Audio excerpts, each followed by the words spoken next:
Que nous réserve l'économie canadienne au cours des prochains mois, des prochains trimestres? Qu'il y aura d'autres baisses de taux? L'économie américaine aussi en élection. Pour en parler, Fred Demers, stratège chez BMO Gestion d'actifs mondial. Comment ça va? Oui, bonjour Pierre. Merci de l'invitation encore. Écoute, beaucoup de données, encore une fois, là, et la Fed, est-ce que la Fed va bouger? Et les marchés boursiers, mais on va commencer avec l'économie canadienne. Comment tu vois l'évolution, là? Parce que là, la Banque du Canada commence à déchoquer le nœud qui avait été bien, bien, bien serré. On voit que les ménages canadiens commencent à. Ben, on le voit, le renouvellement d'hypothèques, les gens n'ont pas d'argent ou presque pas d'argent de disponible, là. Donc, comment on voit la suite des choses? Finalement, il était temps que la Banque du Canada baisse ses taux. À mon avis, on aurait dû le faire avant. C'est par excès de prudence. On voit la cadence d'économie canadienne depuis le début de l'année passée. On a de la misère à avoir du 1 en moyenne, malgré une population qui augmente de 3. Fait que ça cache quand même pas mal de douleurs. La mauvaise nouvelle, c'est que oui, les hypothèques à taux variable ont été renouvelées, hein, ont subi le choc de taux d'intérêt. Mais ce qu'on n'a pas encore dans notre système, c'est les fameuses hypothèques de 5 ans signées en 2020-2021 qui, eux, vont renouveler. Et ça, cette vague, ça s'en vient dans les 12-18 prochains mois. Ça va commencer à accélérer présentement. Et ça, je pense que c'est ça qui va faire un peu déborder la goutte qui va faire déborder le vase, qui va nous amener à une situation économique encore plus difficile, je pense. Pas nécessairement un grand scénario de récession, mais l'idée, la Banque du Canada pense ça m'inquiète, qu'il y a une réaccélération de l'économie qui se dessine à l'horizon. En deuxième moitié d'année, je pense qu'ils vont se tromper là-dessus et ça va les forcer à baisser les taux. Même s'ils semblent assez pragmatiques, on va être obligé de faire pas mal de chemin, ramener les taux plus proches de 3 assez vite. Toi, ce que tu nous dis finalement, là, c'est que quoi, c'est 40 des hypothèques qui vont être à renouveler au cours des prochains trimestres au Canada. C'est tout du monde que leur pouvoir d'achat va être restreint davantage parce qu'on va voir les hypothèques monter de 25-30 d'un coup, là. Donc, ça, c'est de l'économie en moins, c'est de l'argent en moins qui va circuler. Là, tu nous dis, ça pourrait avoir un autre effet, un contre-coup. C'est toujours 12 à 18 mois là, que les effets mordent là, quand il y a des baisses. Donc là, il pourrait y avoir encore plusieurs trimestres difficiles pour l'économie canadienne, à moins que, hein, le questionnement est là, là. Même si baissait les taux de 200 points de base demain matin, tu renouvelles ton 5 ans plus haut. Hein, il va te coûter plus cher en renouvellement. Donc c'est pour ça que j'utilise l'expression, c'est quand on baisse les taux d'intérêt présentement pour la Banque du Canada, on met pas de stimuli dans l'économie, on fait juste lever le pied de la pédale de frein. Et on a encore le pied sur la pédale de frein. Et c'est ça qui va être un peu inquiétant. Et même si on baisse les taux à 3 par exemple, d'ici l'été prochain, dans un scénario comme ça, qui serait relativement agressif par rapport à ce que les gens s'attendent, ça va rester une politique monétaire qui continue de faire mal. Le revenu disponible après paiement hypothécaire va être encore affaibli dans un scénario. Donc oui, ça ferait moins mal que de baisser les taux lentement, mais même si on baisse de façon agressive, ça va continuer de faire mal. Il y a un ajustement qui se dessine devant nous. Et c'est pour ça que tu dis la Banque du Canada aurait dû bouger avant pour essayer de voir venir ça, là, ce phénomène-là, là. Oui, oui, on a paniqué devant l'inflation. Je dirais même que d'hausser les taux de 4,5 à 5, c'était un élément de panique parce qu'en fait, les dernières hausses de taux ont coïncidé avec une inflation qui s'est dessinée de façon beaucoup plus bénigne que ce qu'on anticipait. Et ça continue d'être le cas dans les derniers chiffres. Donc, moi, j'ai tout le temps dit, l'inflation, il faut faire attention, c'est l'indicateur le plus retardé. On voit le chômage qui augmente tranquillement, pas nécessairement à cause des pertes d'emploi, mais quand même, ça rime avec des créances. On a vu les dernières annonces de bénéfices des banques. Qu'est-ce qu'on voit? C'est les mauvaises créances. Hein? Les provisions sont mauvaises créances qui augmentent. Et d'après moi, on n'a pas vu la fin de ce cycle, étant donné que le taux de chômage va continuer à monter. Donc, à suivre. Côté américain, l'économie va mieux, oui, stimulée par beaucoup là, d'aides financières, l'économie verte, les voitures électriques et tout. Année électorale, qu'est-ce qu'on voit d'ici la fin de l'année? Typiquement, une année électorale, il ne faut pas oublier que le président qui est en place, qui veut se faire réélire, est prêt à tout. Hein. Il y a la machine à imprimer de l'argent. On a encore vu cette semaine pardonner les prêts étudiants à hauteur de 143 milliards américains, une mesure qui ajoute rien, mais qui achète un électorat dans une certaine mesure. Donc, il n'y a pas de gêne à emprunter. C'est très bon pour l'économie américaine. En plus de conditions, l'intelligence artificielle est un vecteur d'investissement important. On a vu la dernière saison des annonces de bénéfices. Qu'est-ce qu'on voit? On entend les responsables des finances des grandes sociétés américaines dire on accélère la cadence d'investissement. C'est pas 2022 où on disait le contraire. Il faut voir un contexte très, très différent en termes d'investissement. Et c'est ça qui, ultimement, garde un marché de l'emploi, une confiance dans l'économie américaine qui est vraiment excellente, des effets de richesse, marché boursier à des niveaux records, mais le prix de l'immobilier qui va relativement bien, même si les ventes sont déprimées, l'activité est déprimée. On sait que ça coûte cher construire une maison, donc les prix ne se sont pas baissés. Donc, c'est vraiment un contexte intéressant. En plus d'une inflation qui est pas à 2 qui est encore trop élevée, mais qui n'est pas du tout une menace dans le contexte à l'heure actuelle. Et c'est ça que les gens, je pense, sous-estiment. C'est que oui, même si on n'est pas à 2 ce n'est pas une inflation qui menace, certainement pas comme en 2022. Les scénarios de hausse de taux d'intérêt de la Fed, il faut oublier ça. Il y a des gens qui en ont parlé un peu en début d'année. Donc, un pragmatisme, une réalité qu'un taux directeur à 5,5, on peut se permettre d'être patient. Et c'est ça qui est extrêmement positif pour l'économie et le marché boursier américain. Est-ce que tu vois des baisses de taux d'ici la fin de l'année aux États-Unis? On parle peut-être de septembre, mais on pourrait ramener ça à décembre. Je l'espère. J'espère que les chiffres d'inflation vont continuer d'être assez intéressants pour enlever la peur. Mais je pense qu'une des raisons pour laquelle on peut peut-être dire s'il n'y en a pas, et faut garder le contexte, c'est extrêmement positif, les chiffres d'emploi. Des chiffres d'emploi qui frisent les 300 000 par mois aux États-Unis, c'est pas facile de baisser. C'est plus facile de baisser en bas de 200, quand on se rapproche des 150, un taux de chômage peut-être qui monterait d'un dixième, juste des choses très, très dans le domaine de l'optique, mais qui facilitent les derniers chiffres de l'emploi. Puis on voit même une réaccélération de l'emploi sur 6 mois aux États-Unis. Il ne faut pas l'oublier, c'est pas une économie qui ralentit, il y a presque un effet de réaccélération.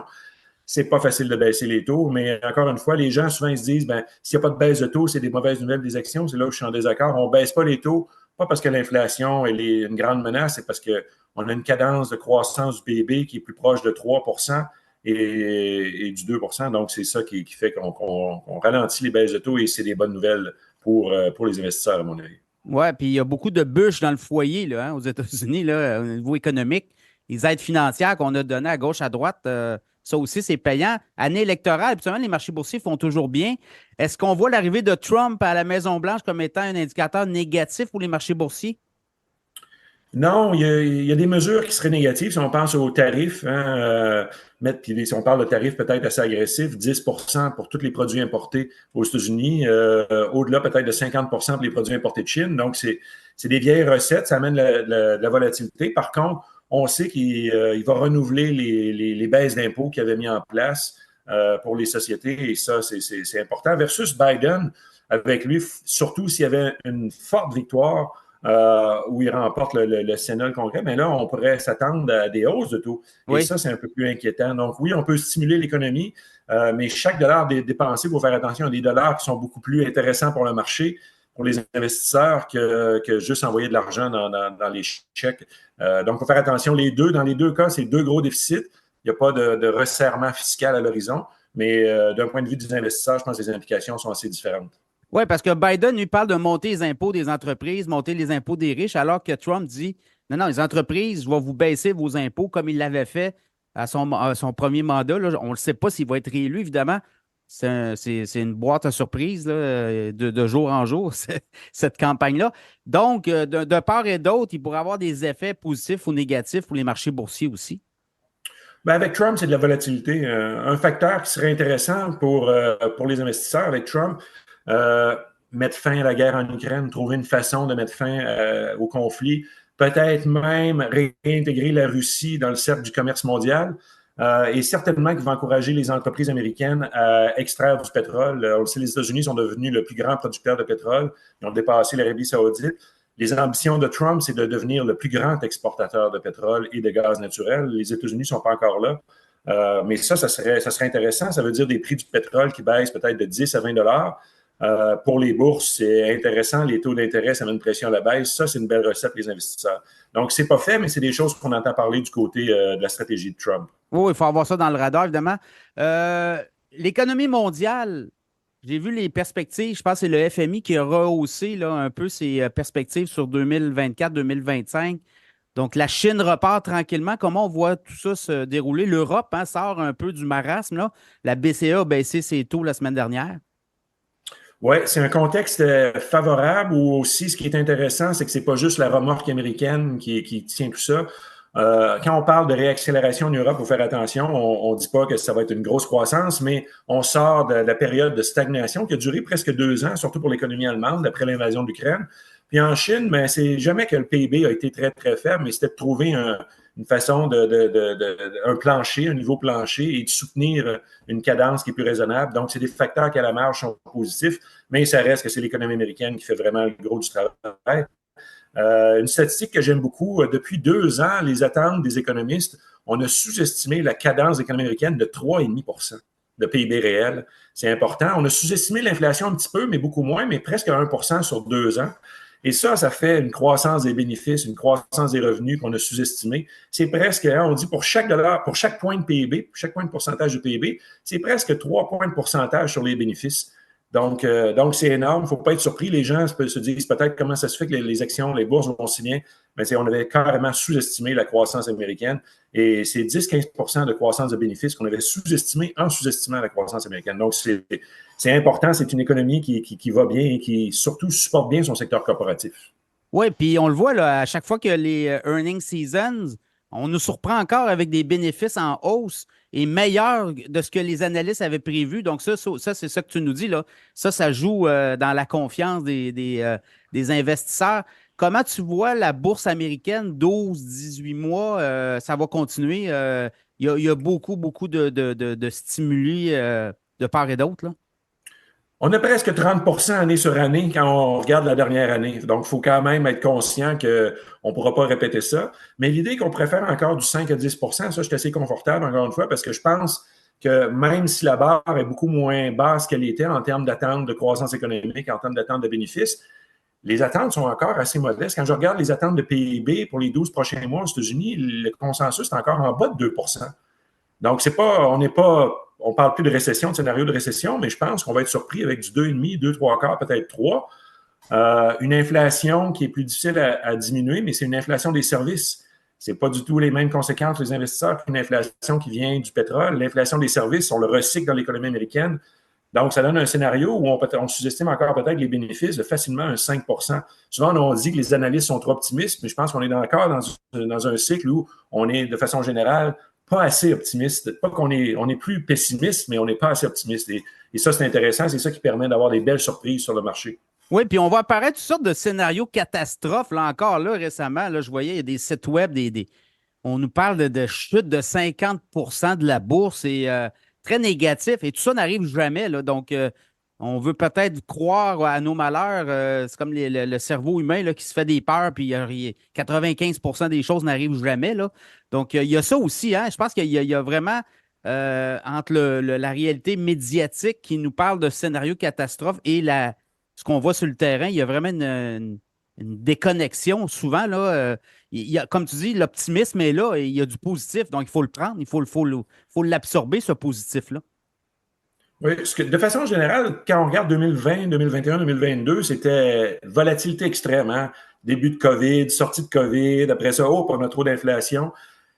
Les investisseurs n'aiment pas l'incertitude, n'aiment pas la volatilité. Et moi, une de mes thèses, c'était de dire que ça serait quelque chose de court terme. Hein? Ça a quand même été long, on s'entend de le mesurer en année, mais qu'éventuellement, on verrait l'incertitude macroéconomique diminuer, l'incertitude de l'inflation et tout ça, ça amène moins de volatilité sur les marchés obligataires. Et c'est ça qui fait que ça crée des conditions beaucoup plus intéressantes. Malgré, encore une fois, parce que je pense que où les gens accrochent, c'est de dire, l'inflation n'est pas 2 pourquoi on baisse les taux? Mais c'est là que c'est faux. Ça dépend aussi de notre point de départ. Quand on a un taux directeur à 5, 5,5, comme pour la Fed, Banque du Canada, une inflation en bas de 3, ça nous donne quand même pas mal de marge de manœuvre. Ce qui est important, c'est la relation entre le taux directeur et le niveau d'inflation. Et quand on a 200, 250 points de base de marge entre les deux, ça nous donne de l'écart parce qu'on sait que la politique monétaire est très restrictive à ce moment-là. Oui, et puis on va le voir au Canada. D'ailleurs, les bourses canadiennes, avec ces baisses de taux-là, habituellement, on fait mieux que. On peut voir si les Américains ne baissent pas leur taux. La bourse canadienne, qu'est-ce que tu vois? T'anticipes-tu de quoi de positif quand même au cours des prochains mois, comme les taux baissent? On a besoin, il y a deux secteurs que j'aime dire qui sont très sensibles aux baisses de taux. Il y a les petites capitalisations américaines. J'ai la relation entre les attentes de la Fed et la performance relative des petites capitalisations américaines. C'est presque une corrélation de 1 depuis 18 mois. C'est impressionnant. Ils sont très sensibles. Et au Canada, ben, je dirais les banques, on est aussi un peu sensibles à ça. La relation est moins serrée, mais elle est quand même là. Souvent, les gens disent quand les banques ont des taux d'intérêt élevés, c'est bon pour les marges. Oui, c'est bon. Par contre, le marché nous associe, je dirais, une prime de risque quand il y a des taux élevés parce qu'on a peur de la récession, on a peur des mauvaises créances. Et je pense que la Banque du Canada, même, ça va baisser plus vite que ce que le marché attend. Ça va rester encore un peu lent vis-à-vis d'une économie. Je pense qu'on a encore des attentes trop élevées par rapport à l'économie. Donc, on va vivre avec un peu d'incertitude macroéconomique au Canada. Et ça va ralentir un peu le réveil des banques, malheureusement. Et ça, c'est presque 30 de l'indice de TSX.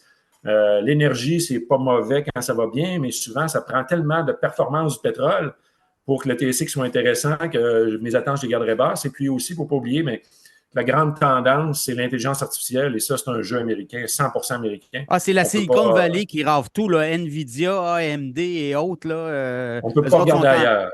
Ouais, mais c'est comme un peu comme on disait, Wayne Gretzky disait, moi, je suis la rondelle. Hein, je m'en vais où la rondelle s'en va. L'argent s'en va dans l'intelligence artificielle.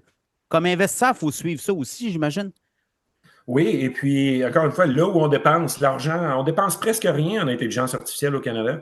La somme des dépenses en recherche et développement de l'économie canadienne en 2023 était inférieure à ce qu'une des grandes magnifiques sept dépenses en R&D par année. Une compagnie. On a des compagnies comme Alphabet qui roulent autour de 45 milliards américains de dépenses en recherche et développement. Mais ça, c'est plus que ce qu'on dépense au Canada au complet. Donc, il ne faut pas être surpris de voir une innovation très agressive du côté américain, mais aussi une capacité de monétiser l'innovation qui est incomparable. Donc, je reste prudent pour le Canada. Malheureusement, on n'a pas les ingrédients. Là où le Canada devient intéressant, c'est dans des scénarios un peu plus négatifs sur le contexte mondial, des chocs, de la géopolitique qui amène un choc de pétrole. Mais ça, c'est rare, improbable, même s'il y a encore de la crainte. Je ne sais pas là-dessus que je tablerais. Donc, il faut rester quand même avec un appétit plus prononcé pour les actions américaines, à mon avis. OK. Et au niveau international, la Chine va reprendre, on le voit, là. Les actions de la Chine, en tout cas, il y a des stimuli, le gouvernement a mis des stimuli à la bourse chinoise. Donc, il y a des titres boursiers qui pourraient peut-être profiter de ça éventuellement. Moi, je reste prudent. Une statistique qu'on oublie, le bénéfice des sociétés chinoises présentement est au même niveau que 2011. Et qu'est-ce qu'on essaye avec le stimuli? C'est de trouver un plancher, de mettre un plancher sur le prix des actions, mettre un plancher sur l'économie, la croissance. Et je ne suis pas certain qu'on a les ingrédients pour nous donner une performance intéressante. Et moi, ce qui m'intéresse, c'est des jeux de 1 an, 2 ans. Ce qu'on a vu en début d'année, c'était très, très tactique, très, très court terme. Donc, la Oui. plupart des gens, c'est pas facile. Mais quand je regarde le big picture pour l'économie chinoise, il faut être prudent. Le régime politique n'est pas nécessairement intéressant pour les investisseurs parce que on cherche à éparpiller un peu les bénéfices de l'économie et non à les concentrer. De toute façon, la recette américaine du capitalisme américain, c'est plus tu es gagnant, plus tu vas gagner. Et c'est beaucoup d'inégalités. Mais pour les investisseurs, il ne faut pas oublier, faut aller chercher un maximum de bénéfices. Et c'est vraiment du côté américain où on permet des taux de profit. Hein, la profitabilité de Microsoft, de Apple, on dépasse les 40 de marge de profit, malgré des chiffres d'affaires qui sont astronomiques. Donc, c'est incomparable. On ne trouve pas ça ailleurs. La Chine a déjà eu des joueurs technologiques intéressants, mais dans l'intérêt national, ont décidé d'un peu de limiter leur capacité à croître. Oui, Nvidia, 57 de taux de rentabilité, là, quand même. Il faut le faire. C'est spectaculaire. Dernière question, l'or, comment on voit le prix de l'or? Est-ce qu'on a tout donné ou on va continuer encore un peu à engranger? Il y a des ingrédients qui restent positifs. L'appétit pour les pays émergents de diversifier leurs réserves, hein, de se dire, ben, les obligations du Trésor américain, s'il y a des tensions géopolitiques, on peut se les faire confisquer. On le voit avec la Russie.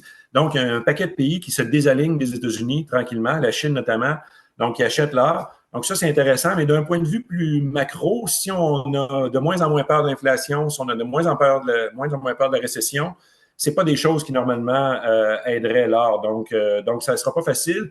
Et si, éventuellement, on a des chiffres intéressants pour la Réserve fédérale de baisser les taux, Mais ça, les revenus fixes américains, avec les taux d'intérêt qui baisseraient, les gens vont se tourner peut-être plus vers les obligations que vers l'or. Donc, je n'ai pas un appétit particulier. Je pense que les meilleurs jours sont là. Ça reste intéressant pour les gens qui veulent diversifier. Mais quand je pense aux attentes, mes attentes par rapport à la performance de l'or sur 12 mois, je suis moins optimiste qu'on l'était certainement il y a un an et demi.